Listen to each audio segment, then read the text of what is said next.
आजकल एक बहुत ही फैशनेबल ट्रेंड हो गया है कि जब भी बेरोजगारी की बात हो, क्रिटिक्स एक शब्द फेंक कर मारते हैं। और वो शब्द क्या है कि भाई बेरोजगारी देश में इसलिए है क्योंकि लोग अनएम्प्लॉयबल है।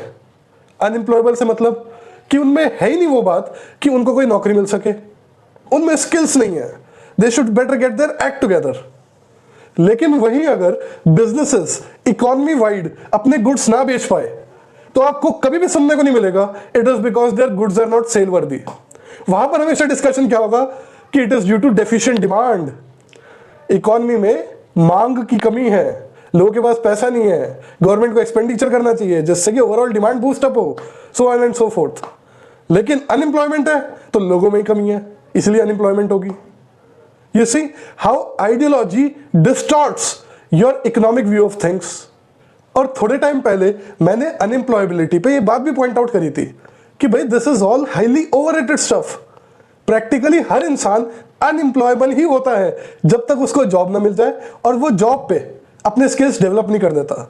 भाई स्किल्स मोस्टली डेवलप होते हैं during on the job training, ना कि स्कूल में और एकेडमिया में। एक बार आपको जॉब मिल गया उसके बाद उसके स्किल्स डेवलप करना कोई मुश्किल बात नहीं है, लेकिन उसके लिए पहले आपको जॉब चाहिए और वही अवेलेबल नहीं है। This is the main issue. और मुझे काफी खुशी हुई ये देखकर कि जेएनयू के professor Himanshu he agrees with this point of view.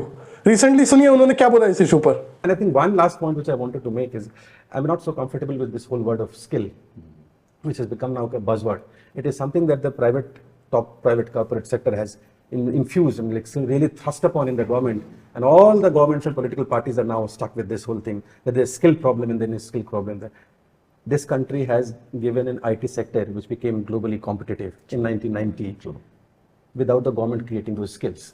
I mean, it's because of the educated few. So basic education, your primary education, your secondary education, your tertiary education, industry will find it they will skill it. Yes, absolutely. I mean, people who are trained in mechanical engineering, invest in it. all of these Satya Nadellas to your, all of these guys, mechanical engineer, electrical engineers, and they became computer giants. I think the whole idea that we have to first skill, we create a supply, and then the demand will come, is completely wrong way of looking at the whole example of it. Absolutely. I don't think we should get into this whole idea of that there's industry saying that half of them are unemployable. They're unemployable is because you don't want to pay money. The corporates don't want to pay money. If you want to pay money, I'm saying that's my answer to them is that the problem is cheap labor. They want a subsidized cheap labor which is already trained where they don't have to do anything in that sense. But this country is a good example of it. The whole IT revolution happened in 1990s, 35 years back, without all of this discussion coming into the picture. इसे देखने के बाद और मेरी बातें सुनने के बाद भी अब भी अगर आप कन्विंस नहीं है तो मैं आपको ये वीडियो क्लिप दिखाना चाहता हूं जो कि एक डॉल मैन्युफैक्चरिंग फैसिलिटी की है। जरा देखिए।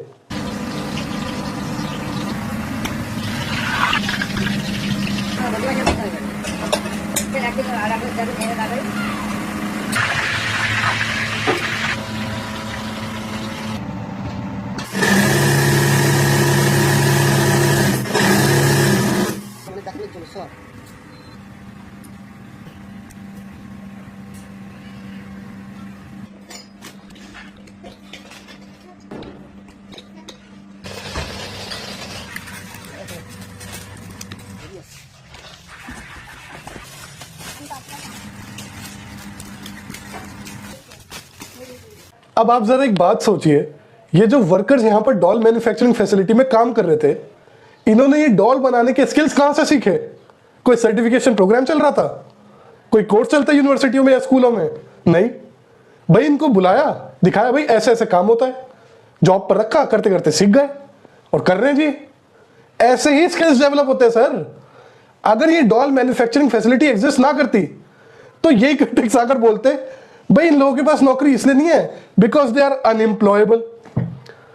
अरे भाई साहब, अगर डिमांड है इकोनॉमी में और लेबर मार्केट स्ट्रांग है, companies will find a way to skill workers and induct them into their factories और इनटू देयर वेंचर्स। और दिक्कत यही है भाई, डिमांड जो है हमारे देश में रूरल एरियाज में for example real wages are stagnant और इधर दे आर फॉलिंग, तो डिमांड कहां से होगी? और कॉर्पोरेट्स को तो दामाद बना रखा है इस सरकार ने, policy induced labour market weak कर रखा है। कैसे? सरकारी भर्तियां मत करो, तो जो लोग वहां इंडक्ट होने थे उनको प्राइवेट मार्केट में फेंक दिया, अब वो कंपीट करेंगे बाकियों से और उनके दाम गिर जाएंगे, अनएम्प्लॉयड लोग होंगे। और उसके बाद कंपनीज की डिमांड क्या होगी? 4-5 लाख पर एनम के लिए आपके पास 3-4 साल का वर्क एक्स होना चाहिए, आपको माउंट एवरेस्ट क्लाइम करना आना चाहिए, है ना, 70-70 घंटे काम करना चाहिए, तब जाके आपको मिलेगा। वहीं अगर लेबर मार्केट स्ट्रांग हो, डिमांड हो इकोनॉमी में, तो सारे नखरे खत्म हो जाएंगे कॉर्पोरेशंस के। लेकिन नहीं, सर्कस चल रहा है हमारे देश में।